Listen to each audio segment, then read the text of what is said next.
Hey guys, welcome back. Tisha here, and we are back for another Sister Wives Season 9 rewatch. At this point, the bird is being shoved down my throat and I'm tired.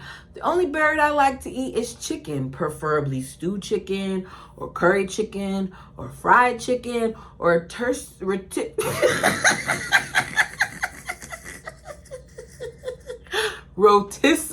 chicken. I couldn't get it out.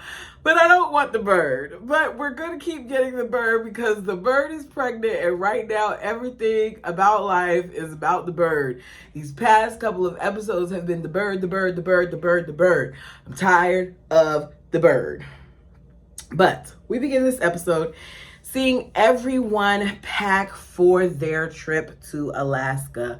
My favorite won't be there though because he's at his Air Force Academy prep school and he can't make it. But Logan and Maddie will be there in attendance, and they'll also be having their significant others. Correct me if I'm wrong.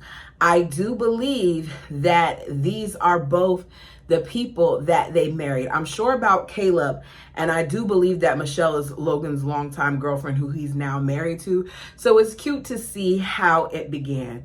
Michelle talks about how her family is nowhere near as large as the Brown family, so it is an adjustment, but they have been welcoming. She says she was nervous meeting not 2, but 5 parents, but everyone was nice to her. Logan makes it known that as far as he's concerned, he still plans to just be with one person and marry one person.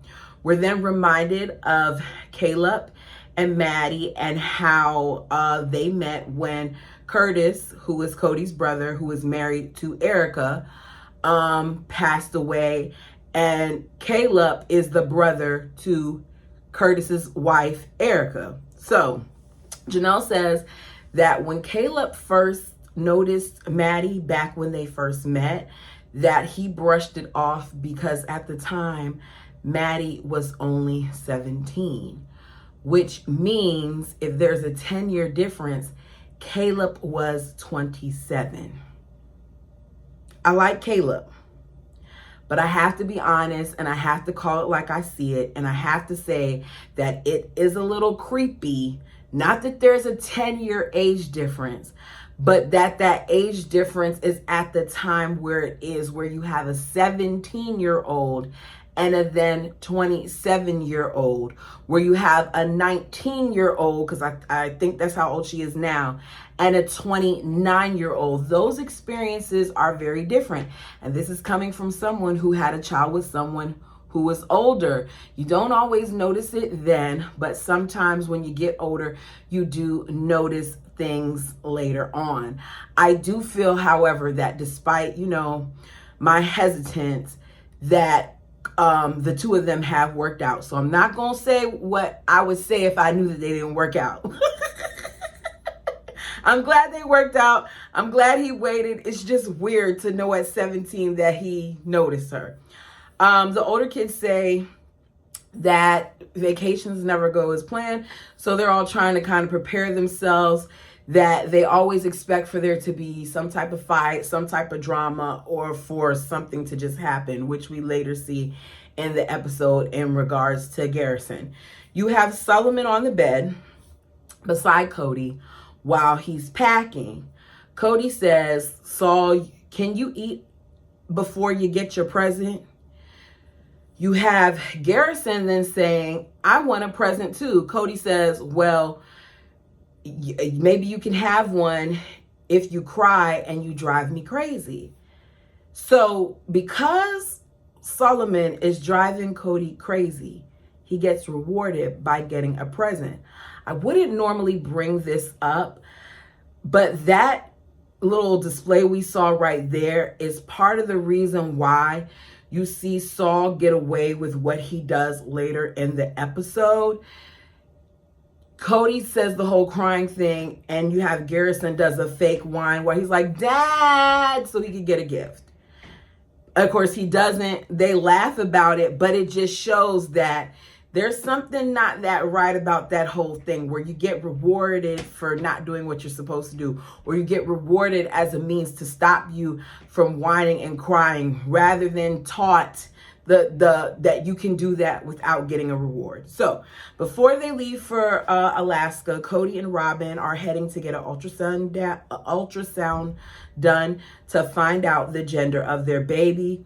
Robin lays down on the table beside the ultrasound tech where she has to let it be known that this is baby number 18 for the family, because the bird is going to take any opportunity to let whoever she encounters know that she's a polygamist, despite the fact that we are told over and over again by Cody and her how shy and timid she is. She doesn't have a problem saying certain things when it's for her convenience. They get the results, but we're not going to find out what their beautiful bundle of joy is until what they intended to be the last day of the trip. So we see the family arrive at a rental that is meant to be rented by 3 different families, but they rented out the whole space for the purposes of their family, and they're going to be there for, at one point you hear Logan say something about 14 days, but then you hear Cody say 8. So I'm going to say a little over a week and a half. TLC really doesn't have a problem coughing up money when it comes to these trips, because we know that TLC paid for this. They haven't been there long, and Mary lets us know that Solomon, in her words, like a little boy does, raises his hand in a fist. Garrison did not think it was appropriate, and I have to say it's not appropriate. Leon was standing right behind Gwen when Saul rose his hand in a fist like he was about to hit Gwen. And even Leon had some type of reaction to that. You have Garrison, who's upset at the fact that apparently this is something that he does and that he continues to get away with, and is like, Ma, he's trying to hit somebody. When you have a child that's trying to hit somebody, your reaction shouldn't be to comfort him and tell him that he's a good boy. Now, is he right? Yes. But because he's a child, it's not ever going to be received. And honestly, if the roles were reversed and I had my child talking to me like that, I too would feel like he was being disrespectful. Janelle tells him that it is not his decision to what happens when it comes to Solomon. She wants him to just chill, enjoy vacation, and be a kid. I wouldn't be able to talk to my parents like that either, so I get where Janelle is coming from. I also can see why sometimes the kids were irritated with the way that they were treated, because there is clear favoritism. We were told in the book by Christine that at some point she noticed that her children were being treated differently when it came to discipline than the other children, and how it got to a point where it piled up, and then she had an explosion about it in regards to Mary and how Mary was treating her kids. And here, Mary is one of those people who is coddling Saul after he does the whole trying to hit Gwen thing. Why is it that Mary, Cody, and Robin treat her children differently?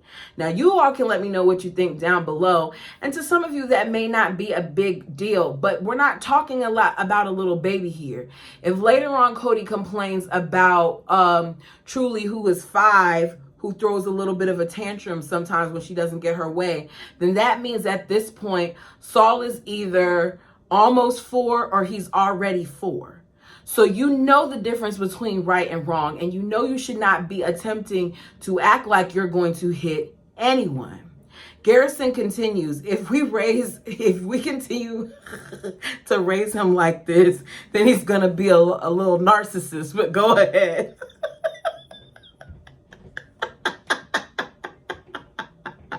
I'm laughing because this is him talking about his brother and how he's seeing these signs. But the funny thing is, Garrison's dad and his 4th wife sometimes do have narcissistic tendencies. So the fact that he's putting this on little Solomon, I'm like, okay, Garrison, hold on a little bit. I get it, but direct that towards your dad.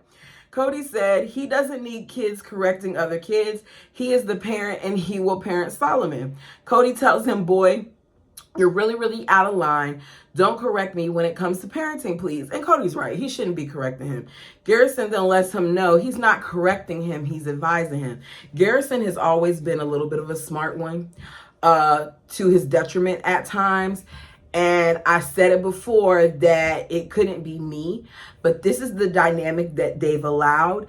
They've allowed for these kids to sometimes talk to them any kind of way.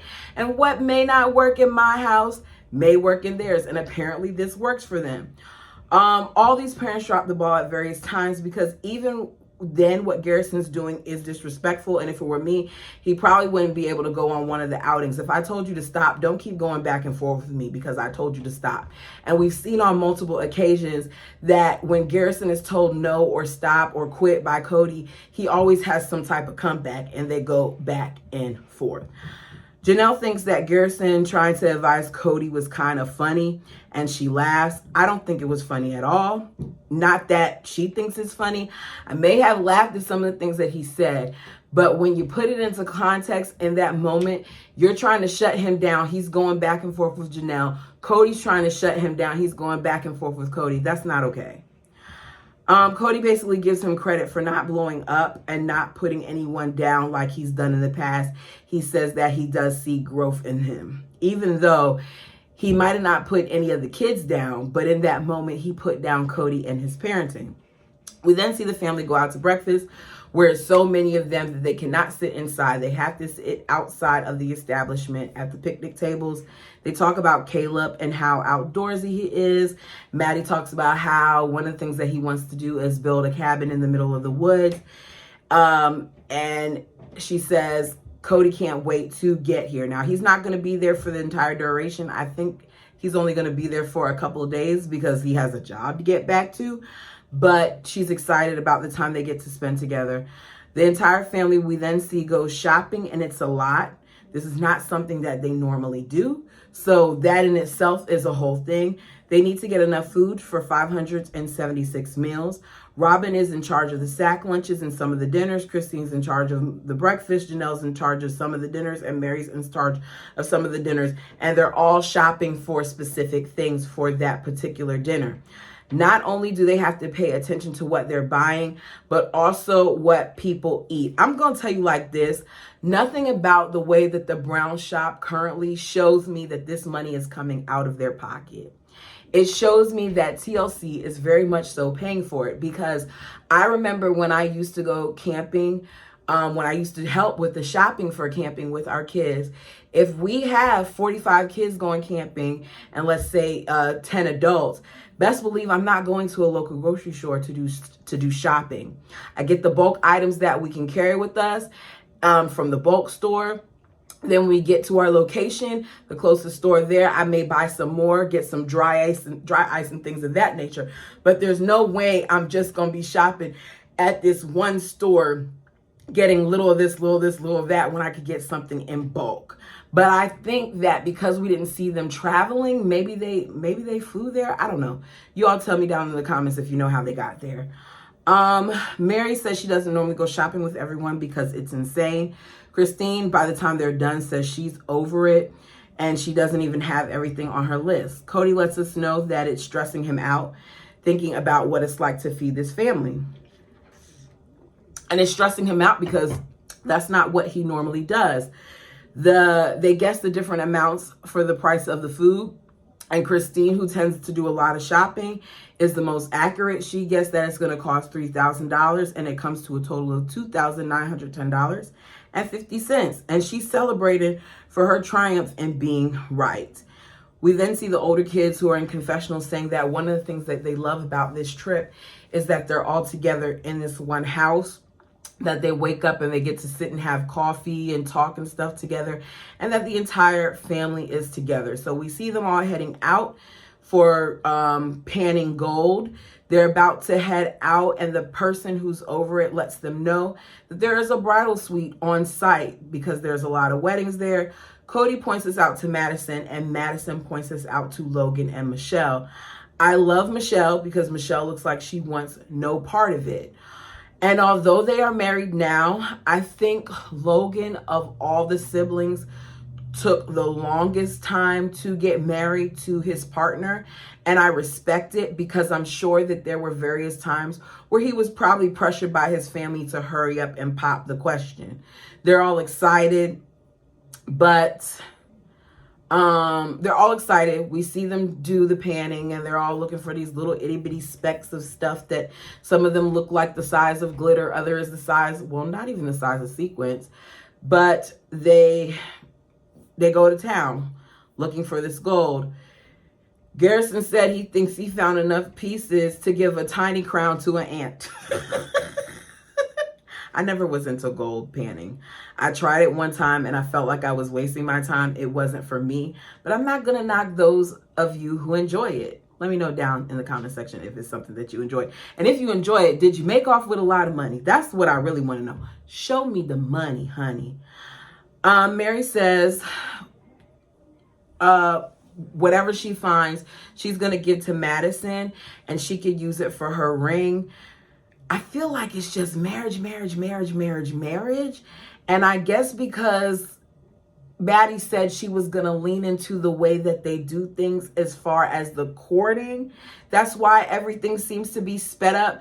But if you're saying that your brother passed 2.5 years ago and he waited until more recently to actually start, wanting to court her, why is it such a rush? But that's just my feeling. Anyways, so Christine says she's enjoying watching Logan and Michelle because she's getting to see, how much they care about each other, as well as seeing a romantic side of Logan, and that it's not something that she's accustomed to seeing from him, and it's just so nice to see. She likes how that despite there's a whole bunch of them being around, that he manages to still sneak off and have private moments with her.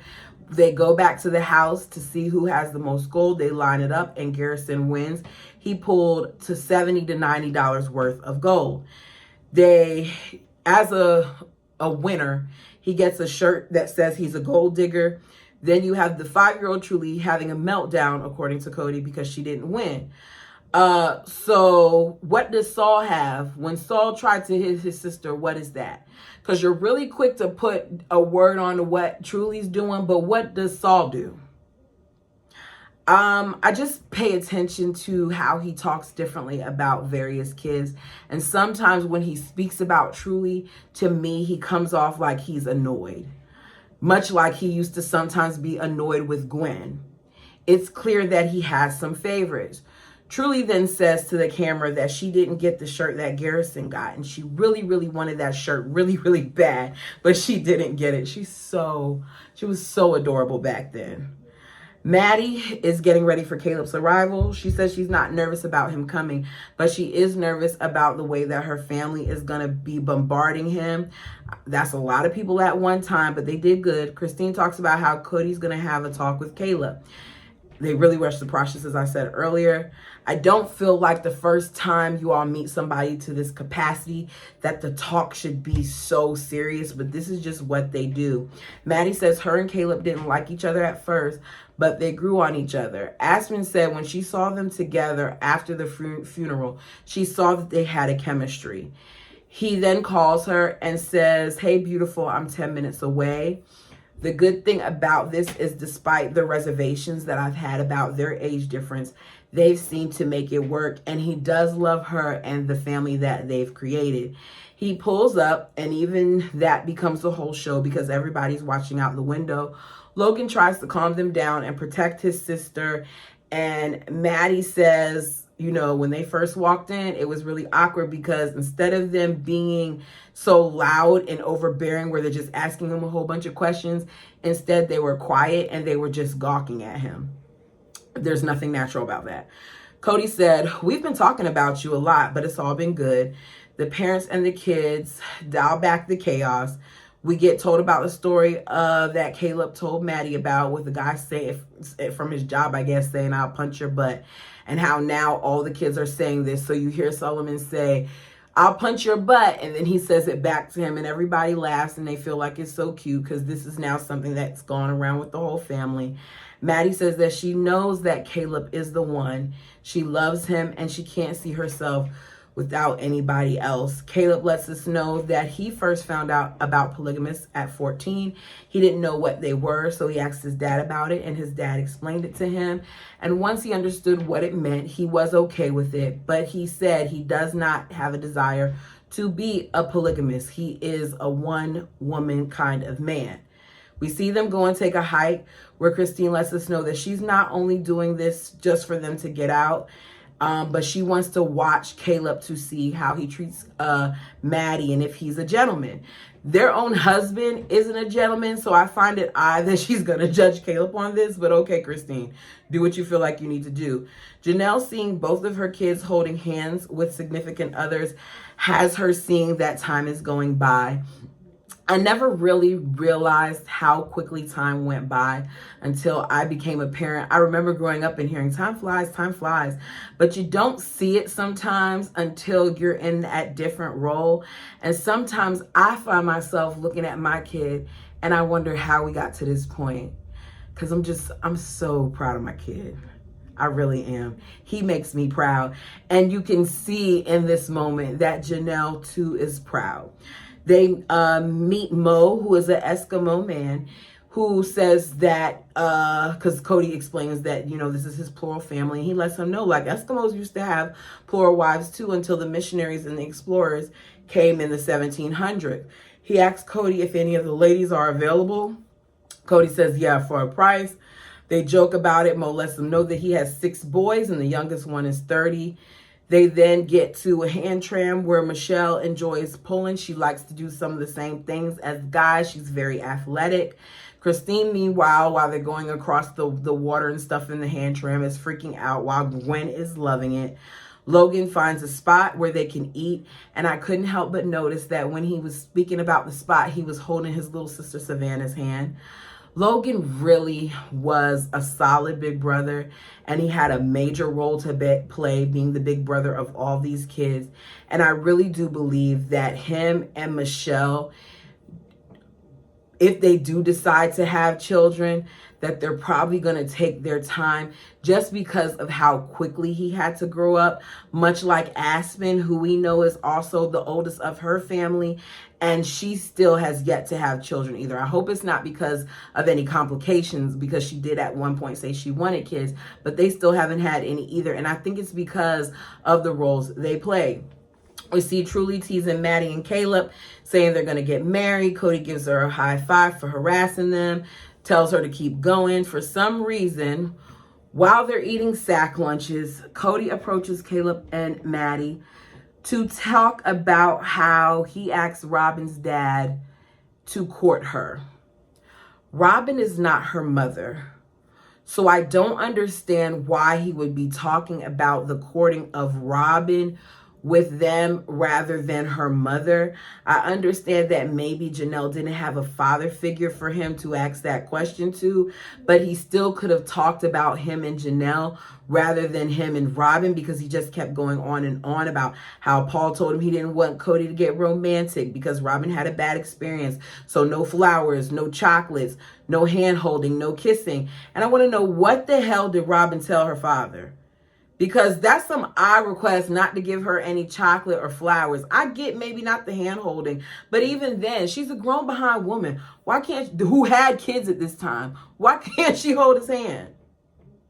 He says he feels like, you know, in having this talk with Caleb, that he's just establishing the ground rules. It's kind of late because they're clearly holding hands with each other without hesitation. Like, they started doing that immediately. So you telling them that has no bearing. He says he's telling this story because he wants Caleb to feel comfortable with him. Cody is really unaware because he, for some reason, believes the crap that he's telling us. He said he wanted to get married soon, but her dad told him that they needed to wait a long time, and he ended up, you know, changing his mind. You then have Cody in confessional saying, you know, now looking back at it, he realized that Caleb was just being accommodating, while Madison was looking at him like, please shut up, Dad. He then says, is this awkward?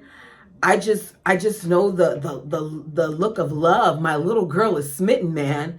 Cody is so awkward that you would think that he's the one who grew up in a sheltered lifestyle rather than his wives. He wants Caleb to think about it and pick his time to talk to him. He feels like he's just laying out the carpet. And Cody didn't need to do that. I doubt that Caleb needed his help with that. I'm sure him and Maddie had that talk because Maddie had already had talks with him about other things. It's just a lot. So they get home. We find out that Hunter got his phone back while at the academy. So while they're on the mountain, he told Robin that he's going to call back at a certain time. So you see Janelle holding her phone, saying how emotional she gets when she talks to Hunter, and she doesn't know why. It's just different, and she doesn't know why it's been harder. Janelle really struggles sometimes with natural emotions. Her son was away training in some aspects for the Air Force. He's a major part of the family dynamic, and this is a symbolization that he is moving on in some way. Not only that, he's not my kid, and seeing Hunter in that picture with his uniform on and all those other things, I'm proud. So I'm sure some of what Janelle is feeling and some of that emotion is joy as well. Hunter calls and everybody is so excited to see my favorite on the screen. He shows off his new haircut and says they made him cut it because it was touching his ears.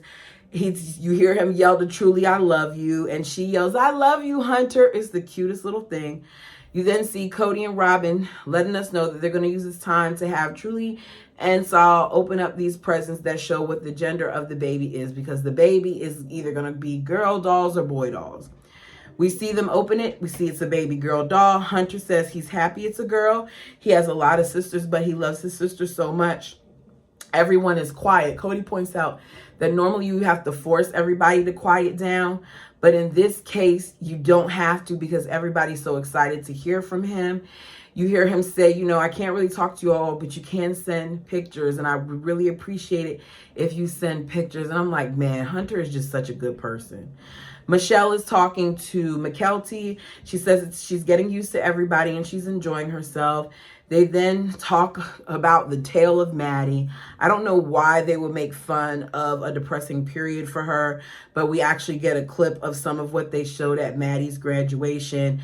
Basically, angry Maddie got to lose her husband, and happy Maddie got a successful man, and they think that happy Maddie is going to get Caleb, and Caleb is going to be the successful husband. Caleb said that Maddie dropped a lot of hints when it came to the fact that she liked him, but he doesn't do hints. They went on a four-wheeling ride where he goes hunting. He just did it to show her some things. He said he was just being nice, but he felt the connection while they were hanging out. Christine says that she wants to hear more about that type of stuff, as well as how he feels about Maddie, while the bird is just watching his every move, how he is with her, how he is with the kids, how he is with the family, if he pulls her aside a lot and things of that nature. All things at some point that Cody did with her. I don't know if that's necessarily a good thing, but Caleb is very involved with the family. He always has been. He even lowers himself down to the kids' level height-wise when he's talking to the littler ones, and he doesn't mind that he's getting joked by and teased by Truly. He seems to be fitting right in. Cody feels like Madison is probably going to move to Montana. Hunter is in the Air Force Academy prep school, so there's no telling where he's going to go. We hear that Logan and Leon are about to apply to grad school, so it's like this is their last vacation together, and that is how this first part of their trip ends. Now, we do see that for the next episode, we're going to start hearing about the catfish. One of the things that Mary said that I said, okay, I can tell I'm gonna get mad when she starts telling this story. She said, I've been pulling away from the family because I've been trying to protect them and I don't know how. Protect them from what? That's what I want to know. I'm interested in seeing how that plays out. You all, please like, comment, and subscribe. Tell me what you thought about this episode. Is it odd that I find it to be a little creepy that a 27-year-old found himself being attracted to a 17-year-old? Just let me know. I already told y'all I'm not judging too much because I do like him and they did work out, as well as the fact that my child's father is significantly older than me. I was 19 and he was in his late 20s. So I can't say much either. But you all tell me what you think. Thanks for watching. Until next time.